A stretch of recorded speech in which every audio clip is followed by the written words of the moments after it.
নয়তো গদি ছাড়েন। আপনাদের মতো সরকার আমাদের প্রয়োজন নাই।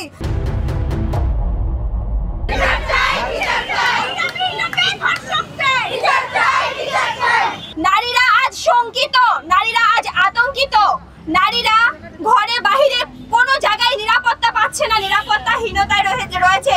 শুধু যে নারী শিক্ষার্থীরা এই ধরনের নির্যাতনের শিকার হচ্ছে, ধর্ষণের শিকার হচ্ছে তেমন নয়। সারা বাংলাদেশে বিভিন্ন বয়সে, সেটা 6 মাসের শিশু থেকে 80 বছরের বৃদ্ধা পর্যন্ত ধর্ষণের শিকার হচ্ছে। আমরা আওয়ামী রেজিমে যেই সরকার দেখেছি, যেই নিরাপত্তাহীনতায় ভুগেছি, জুলাই আন্দোলন সেই নিরাপত্তাহীনতায় ভোগার জন্য করি নাই। আপনাদেরকে আবারও বলতেছি, আপনারা হয়তো নিরাপত্তা দেন, নয়তো গদি ছাড়েন। আপনাদের মতো সরকার আমাদের প্রয়োজন নাই। যে সরকার নারী নিরাপত্তা দিতে পারে না, নারীর হেনস্থা নিরাপত্তা দিতে পারে না, সেই সরকার